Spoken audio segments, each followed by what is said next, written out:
किसी ने अभिषेक करते समय टोक दिया, किसी ने पूजा करते समय कुछ कह दिया, हम वहां गुस्सा नहीं करेंगे। जब हम भगवान के सामने खड़े हैं गुस्सा नहीं करेंगे। इतना तो क्षमा भाव हमें अपने अंदर धारण करना पड़ेगा। ये 7 गुण दाता के अंदर रहने चाहिए, तभी वो दाता दान देने के योग्य है, और हम कहते हैं वही दाता पूजा करने के योग्य है। जो गुण आपके लिए मुनि महाराज के साथ में दान देने के लिए कहे गए, क्या वो भगवान के साथ में नहीं होंगे? हा?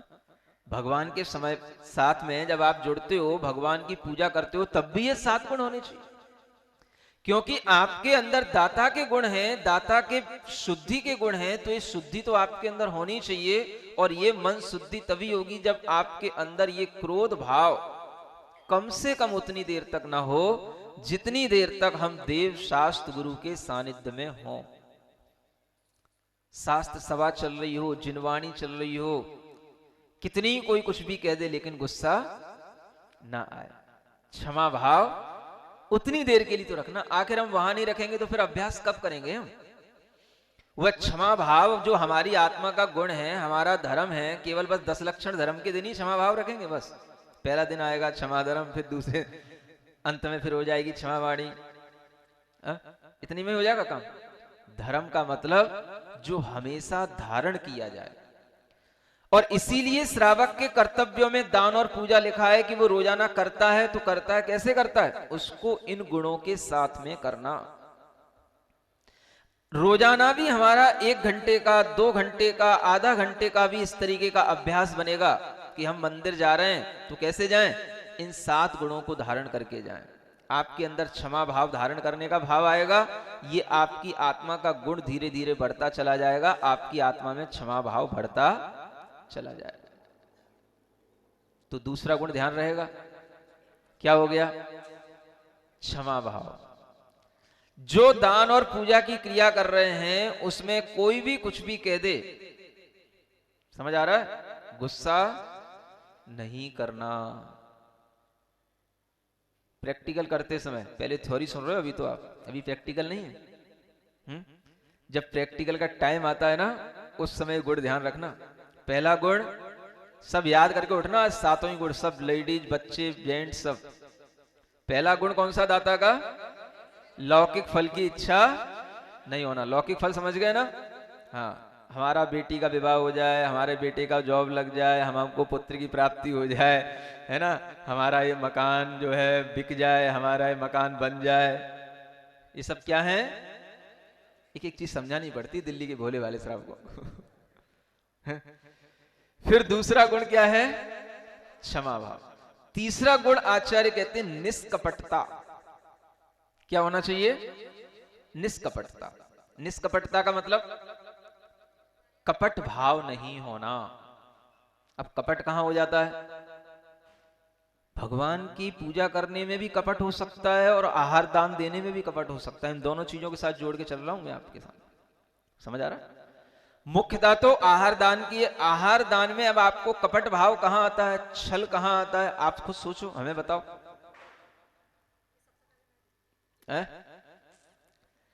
कपट का मतलब ये हो गया कि हम दूसरे को ठग रहे हैं, दूसरे के साथ कुछ छलावा कर रहे हैं, या दूसरे के साथ जो है हम अपने मन में तो कुछ भाव रख रहे हैं और कह कुछ रहे हैं। ये कैसे हो जाता है?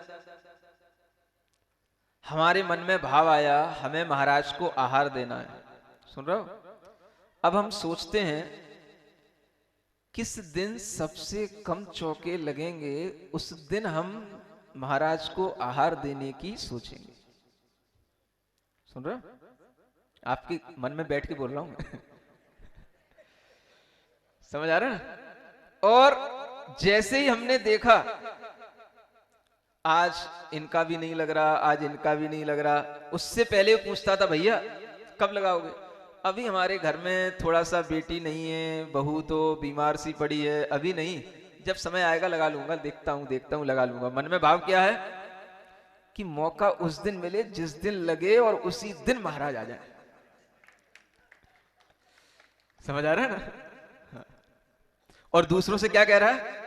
नहीं, वो हमारे घर में अभी बहू काम करने लायक नहीं है, अभी बेटी घर में नहीं है, अभी पति जो है सहयोग नहीं कर रहा है। ये क्या हो गया? नहीं है? समझ आ रहा? फिर और दूसरे तरीके का कपट क्या हो सकता है? आपके लिए कहा गया कि आप जो है एक क्रम में खड़े हो जाओ, लाइन से खड़े हो जाओ। समझ आ रहा है? लेकिन आप लाइन से खड़े नहीं हुए, आप सबसे आगे आकर के एकदम से, वैसे तो पहले लाइन में खड़े रहे, लेकिन जैसे ही महाराज निकले तो सबसे पहले आप जो है आगे आकर के खड़े हो गए और सबसे पहले आप जो है नमोस्तु नमोस्तु करने लग गए। जब तक तो शांत खड़े रहे।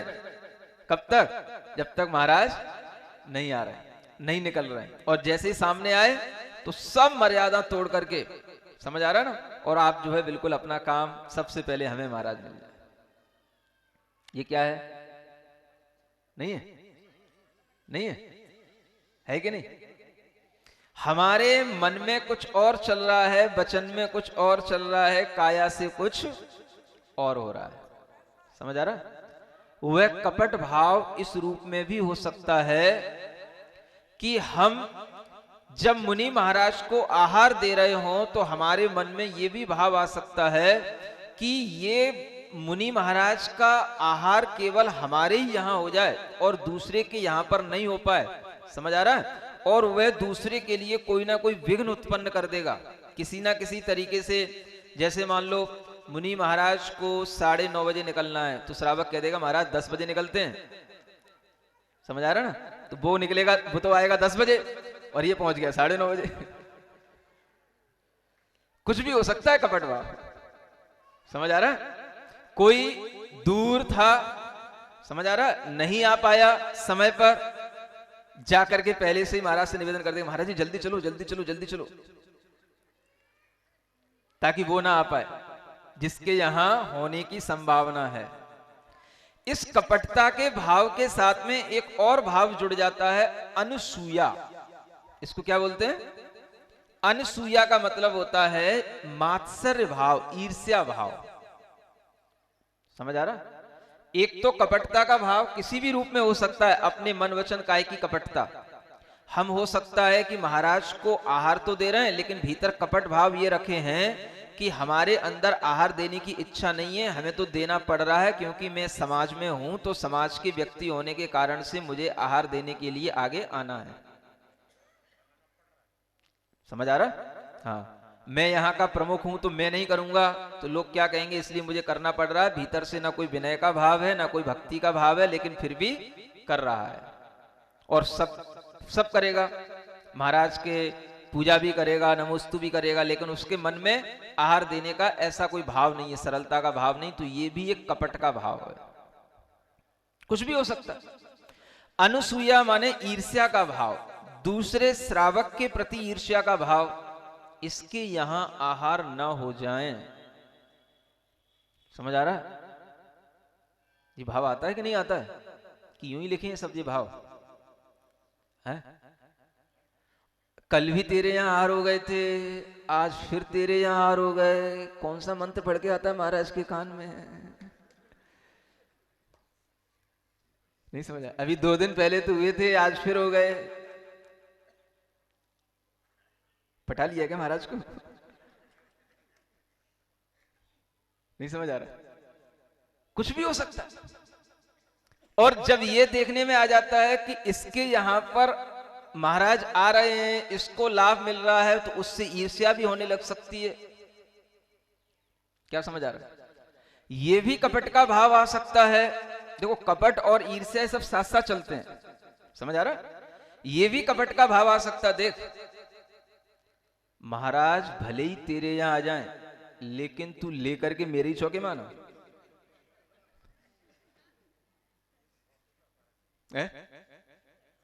समझ आ रहा है ना? ये भी कपट है कि नहीं? ये किससे कपट है? ये महाराज से कपट है। वह किसी ना किसी रूप में कपट का भाव सामने रहेगा, ईर्ष्या के साथ रहेगा, और वह ईर्ष्या का भाव रहेगा तो दूसरे श्रावक से उसको कुछ ना कुछ जलन रहेगी। श्रावक चौका नहीं लगाता तो दूसरा श्रावक को जलन हो जाती है, लगा लेता है तो जलन हो जाती है। समझ आ रहा है ना?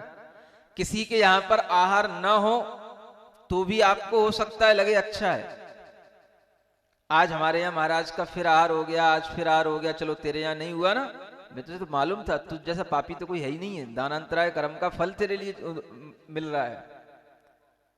क्या समझ आया? ये सब भाव श्रावक की मनः शुद्धि को बिगाड़ देते हैं। सरलता भी होना, आपस में जेलसी का भाव नहीं होना। जो भी श्रावक बंधु धर्म करने के लिए, दान देने के लिए आगे आते हैं, उनको रोकना नहीं। कल तो मेरा चौका लगेगा, कल नहीं लगाना तेरे को, 2 दिन बाद बताऊंगा तेरे को, अभी नाम नहीं लिखा जाएगा तेरा। प्रधान लोग तो अब सोच रहे हैं आज तो भारी पड़ रही मेरे ऊपर।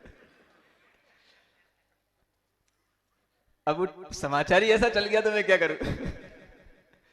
और विषय भी सामने है कि जो तपस्वी हैं, गुणवान हैं, समझ आ रहा है, उनके लिए हमारा व्यवहार कैसा होना चाहिए? तो बिल्कुल सरल होना चाहिए, अनुद्धत आचरण नहीं होना चाहिए, अनुद्धत आचरण होना चाहिए, उद्धत आचरण नहीं होना चाहिए। हमारे अंदर क्या रहती? उद्धतता। उद्धतता माने घमंड का भाव, हम ये कर रहे हैं, हम ये करेंगे, हमारे यहाँ ये होगा, ये हम ही करके रहेंगे, ये सब क्या है?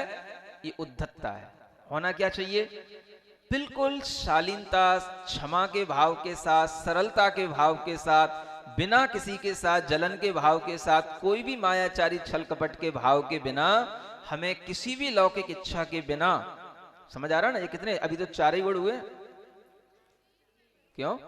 निष्कपटता, अनुसूयिता, दोनों अलग अलग है ना। हाँ, अनुसूयिता माने मात्सर्य से रहित होना, अनुसूया का भाव नहीं होना, माने मात्सर्य भाव से रहित होना, ईर्ष्या भाव से रहित होना, ये अनुसूया का भाव कहलाता है। तो ये 4 गुण सब हमारे अंदर आएंगे तब मन की शुद्धि बनना शुरू होती है। और अगर हम गुणा भाग लगाते हैं, गणित लगाते हैं, सुन रहे हो? कौन सा गणित? वही गणित। पहले देख तो लें 1-2 दिन, ये महाराज जाते कहाँ हैं, कितने चौके लग रहे हैं, समझ आ रहा है? हम बाद में जब देख लेंगे, है ना, या तो बिल्कुल शुरू में या बिल्कुल अंत में। समझ आ रहा है? ये भी गणित रहता है लोगों में। किसी भी तरह का जो गणित लगाने का भाव है, यह भी कपट का भाव है। सुन रहे हो? और ये सब गणित चलते तुम लोगों के। हर श्रावक जो दान कर रहा है, उससे ईर्ष्या का भी भाव बन जाता है, भीतर कपट का भी भाव चलता रहता है। आपकी मायाचारी कोई समझ नहीं सकता है, क्योंकि बाहर आपके पास इतने बहाने रहते हैं करने के लिए कि कोई आपको समझ ही नहीं सकता है कि आप कौन से छल भाव में चल रहे हो। आ रहा है समझ? और हम जब ये सोचते हैं कि हमें मन शुद्धि, वचन शुद्धि, काय शुद्धि बोलना है, तो बस केवल बोलने को ही तो कहा है, सो बोल देना। महाराज को सुना दो, महाराज ने नहीं सुन पाया हो तो महाराज को सुना दो, सो महाराज को सुना दी। अब आगे आचार्य क्या कहते हैं? 5वां गुण क्या होना चाहिए? अविषादपना, अविषादपना, विषाद नहीं आना चाहिए। विषाद माने खेद खिन्नता, विषाद नहीं होना चाहिए। मतलब क्या हुआ? खेद खिन्नता कब आ गई? आज सुबह से इतनी तैयारी कर रहे थे, इतना मन बना रहे थे, है? और सुबह से क्या, कल 1 दिन पहले से ही सब तैयारियां शुरू हो गई थी, इतना मन बना रहे थे कि महाराज कल आएंगे आएंगे आएंगे, और आज एक झटके में महाराज बगल वाले के पास खड़े हो गए। हमारे पास 1 कदम ही तो आगे बढ़ना था, 1 कदम बस, वो मेरे बगल में खड़ा था, वही 1 कदम ही तो आगे बढ़ना था। अरे आज फिर गया दिन, आज फिर नील हो गए। ये क्या हो गया? ये क्या हो गया? ये दाता के मन की शुद्धि गई ना। अब ये शुद्धि आज के लिए भी गई, कल के लिए भी गई, दाता शुद्ध रहा ही नहीं। समझ आ रहा है? अब फिर भी मन मार करके अब अपन ने कपड़े पहने हैं, तो चलो अब तैयार तो हुई है, तो चलो अब किसी ना किसी के चौके में तो आहार दे ही आओ, तो फिर देखो उसकी शकल। समझ आ रहा है ना? और कई लोग तो ऐसे भी मतलब भीतर से एक छल कपट इसका भी भाव बना के रख लेते हैं। समझ आ रहा है ना? आहार देने आएंगे सामने तो ऐसा रोना सा चेहरा बना लेंगे, देखते ही से महाराज को दया आ जाए। कल तो सुन रहे हो? अविषादपना ये भी श्रावक का एक गुण है, माने विषाद नहीं होना। अविषाद माने विषाद नहीं होना, खेद खिन्न नहीं होना। समझ आ रहा? किसी भी तरीके से कोई भी ये भाव नहीं आना कि अगर महाराज का आना नहीं हुआ है, अरे आज तो सब बेकार हो गया है।